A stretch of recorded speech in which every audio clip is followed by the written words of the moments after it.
Assalamualaikum warahmatullahi wabarakatuh. Di sini saya dan kedua teman saya akan coba memaparkan beberapa contoh terkait best practice manajemen ASN yang ideal menurut kami. Di dalam modul manajemen ASN terdapat materi yang secara khusus membahas tentang konsep sistem merit, di mana konsep sistem merit ini ialah konsep yang dibangun pemerintah untuk setiap ASN itu mengemban jabatan yang ia miliki itu sesuai dengan kualifikasi dan kompetensi yang ada pada dirinya, sehingga diharapkan nantinya setiap ASN itu mampu mengerjakan pekerjaannya sesuai dengan apa yang diharapkan oleh pemerintah.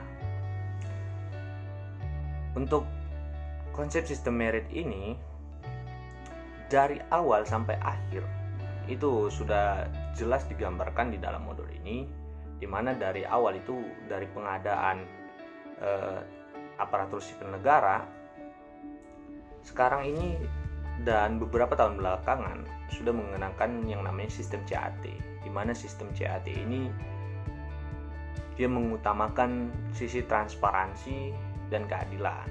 Jadi setiap peserta seleksi CASN itu memiliki hak yang sama atas informasi terhadap hasil yang ia dapatkan.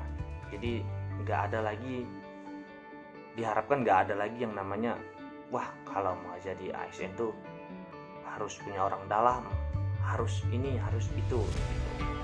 Dengan adanya transparansi yang ada pada sistem CAT itu diharapkan peserta-peserta yang berhasil lolos ialah yang memiliki kualifikasi dan kompetensi yang dibutuhkan.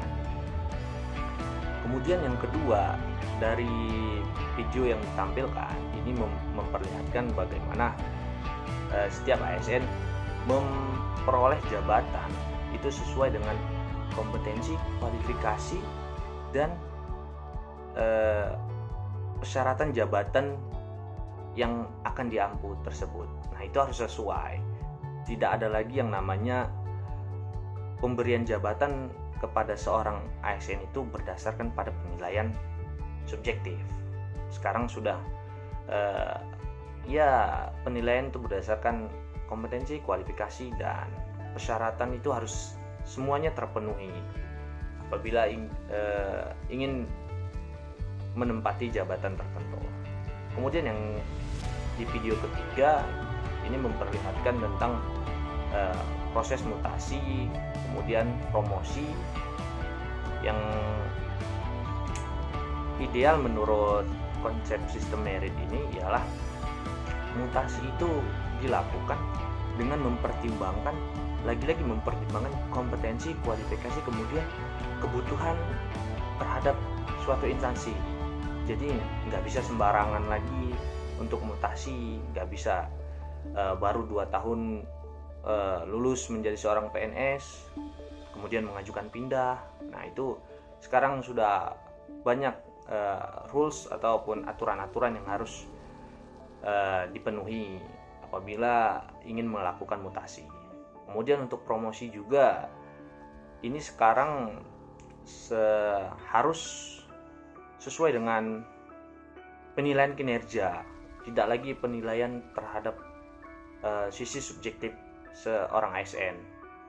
Nah, enggak lagi kepada ini golongan kita atau bukan. Ini sudah berbicara tentang kompetensi, kualifikasi, lagi-lagi berbicara tentang itu. Jadi diharapkan setiap ASN menempati jabatannya sesuai pada apa yang ia miliki. Nah, untuk tayangan video yang selanjutnya yaitu tentang penggajian dan tunjangan dalam sistem merit karena mengedepankan objektivitas sehingga seluruhnya tergantung pada peraturan. Dan dalam penggajian itu sendiri, pada sistem merit tidak berdasarkan pada kedekatan ataupun rasa kasihan. Namun, penggajian ini diberikan berdasarkan kompetensi, kinerja, dan kelas jabatannya masing-masing.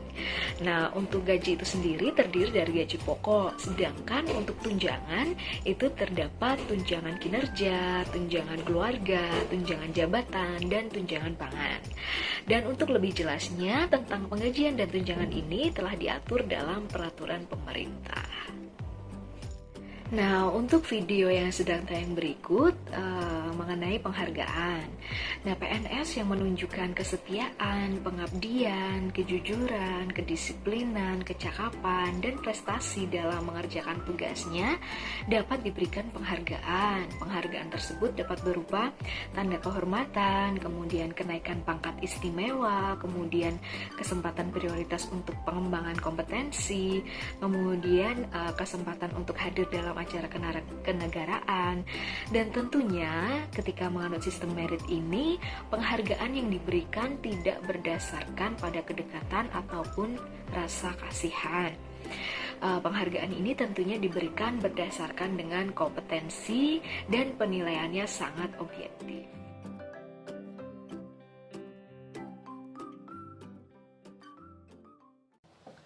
Dalam penyelenggaraan dan manajemen ASN, dikenal dengan adanya asas profesionalitas. Asas tersebut mengutamakan keseimbangan antara hak dan juga kewajiban. Hak yang dapat kita artikan sebagai sesuatu yang layak atau patut diterima.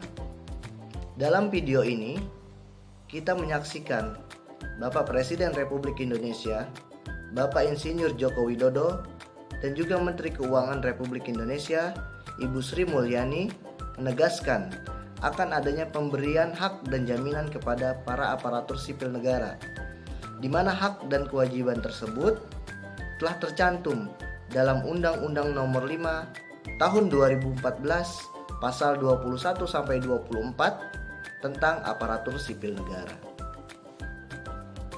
Hak yang akan diterima oleh para aparatur sipil negara berupa program dana pensiun. Pensiun merupakan dambaan untuk memperoleh penghasilan di masa setelah kerja, di mana ketika seseorang telah memasuki masa pensiun, berarti orang tersebut telah memasuki masa kurang produktif dalam hal bekerja. Oleh karenanya, jaminan dan juga hak yang diberikan oleh pemerintah kepada ASN sangat diperlukan. Dengan adanya program dana pensiun tersebut, maka aparatur sipil negara yang akan memasuki masa pensiun tidak perlu lagi khawatir akan kehidupannya di masa yang akan datang. Hak yang diberikan oleh pemerintah juga tidak hanya berupa program dana pensiun, tetapi juga berupa jaminan kesehatan, jaminan kecelakaan kerja, ataupun jaminan kematian. Hal tersebut dilakukan oleh pemerintah untuk meningkatkan kesejahteraan para aparatur sipil negara di masa tuanya. Terlebih dari hal itu adalah sebagai penghargaan atas apa yang telah diberikan oleh aparatur sipil negara kepada negeri kita tercinta.